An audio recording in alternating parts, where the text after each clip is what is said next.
I just got a message of about 70 words on an amateur traffic net. How did that happen? Stick around.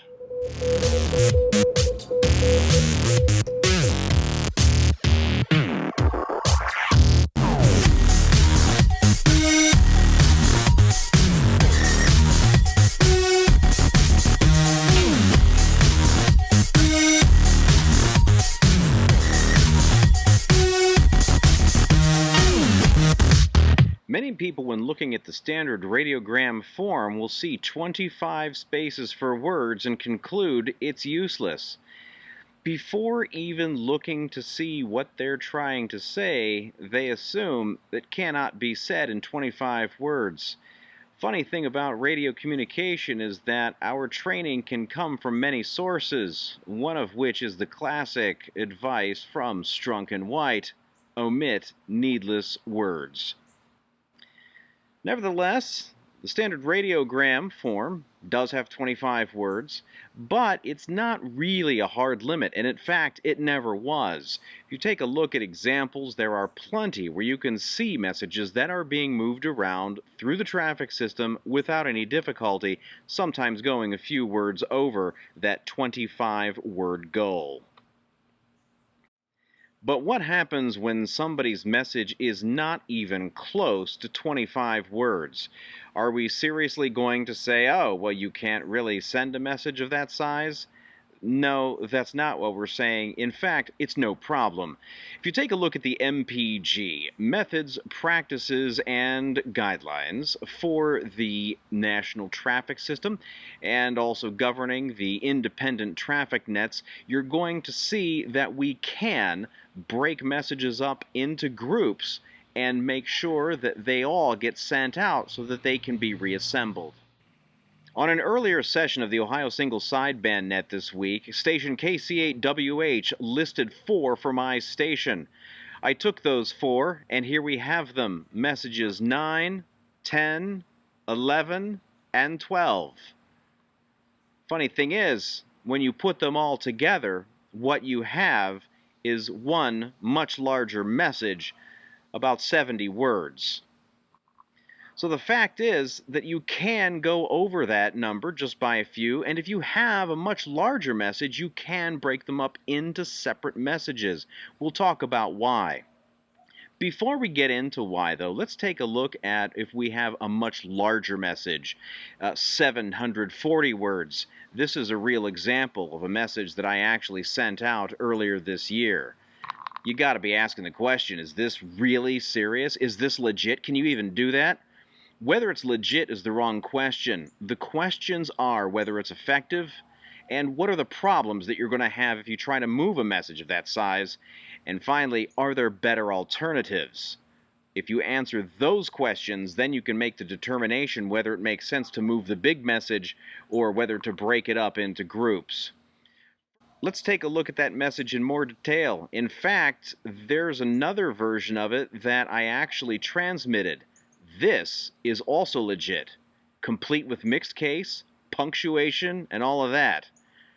In this project, the County Information Report Project 20, we are getting into radio messaging, and we are training by the method crawl, walk, run. We're at the crawl stage, so we're going to stick to the radiogram for the moment, but this is a completely legitimate message, and this is ultimately where we're going. So let's take a look at the characteristics of relay. There are 2 issues that we need to concern ourselves with. One is going to be the speed, how long it actually takes for a message to make it from the transmitting station to the receiving station on a single relay. The second issue is latency. How much time is there that's going to elapse between the time of message origination and the time of delivery? When we're looking at speed, we have about the same speed whether we're voicing the message, whether we're sending by CW, or whether we're sending digital on HF. As a general matter, it's going to take about 3 minutes for a message to move. It can take longer in bad conditions, and it can take less time if conditions are good, or if somebody's using some high-speed techniques, which you can do when you have some experienced operators. Nevertheless, that transmission time is going to add up. If you've got a single circuit with 3 messages, and it's going to take 3 minutes each, obviously you're looking at about 9 minutes of airtime to be able to move those messages. The latency is going to be something that happens every time that we are moving a message from one net to another. Every hop is going to introduce additional latency. So that's going to be the time to join the net, the time to list the traffic, the time to relay the traffic, the time to leave the net, and maybe even the time that elapses before the next net session is held. And then you have to repeat that by however many times you're going to need to relay the message, and that's how latency can start to add up. Big messages also take time. So if you figure that 3 minutes or so for being able to move a message on average, you're talking about a 9-word per minute relay. In fast operation with fast CW circuits or fast voice circuits even, you can run about 20 words a minute. And if you go back to my big message, you're looking at 370 groups in there. By the time you get done with the preamble, with the address, with the signature, you're looking at probably about 390 words. In that case, 390 groups being transmitted, even at 20 words a minute, is going to take you about 20 minutes. If you're going on the slower end of the scale that we talked about, you're looking at a 45-minute transmission for a single message on a single hop. Now, one of the things that you can do with nets is you can move messages concurrently.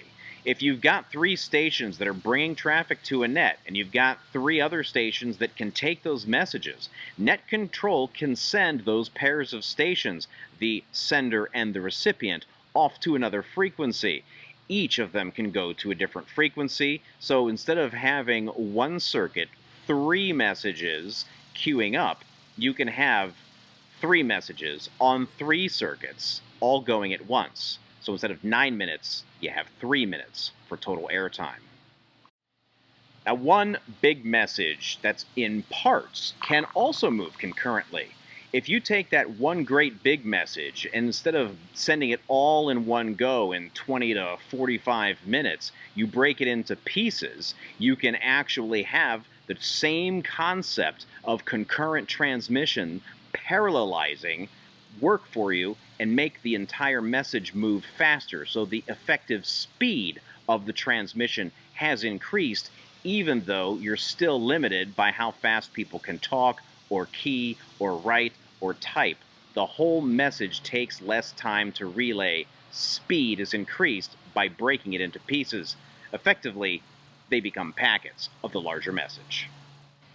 Now, this kind of operation makes a lot more sense when you start thinking about an agency operation. A multi-operator station that's going to be at an agency does have the ability to take something that's much larger, to break it into pieces, and to have those operators all working at once to move the pieces of that message as it's making its way through the nets for relay and ultimate delivery. Again, what we're talking about here is not about the radiogram form. We need to understand the format, we need to understand the techniques, and we need to understand the process of radio messaging if we're going to be able to do that effectively. So think of the radiogram form as your training wheels. Don't be afraid of it. It's going to be the place to start so that you can understand all of these things and become an effective radio messenger. It's going to make you much more effective, and you're looking at your Aries operation, and you might find that the act of relaying messages is something that you enjoy as well, and that's important service that needs to be rendered. Our ambitions here are not small.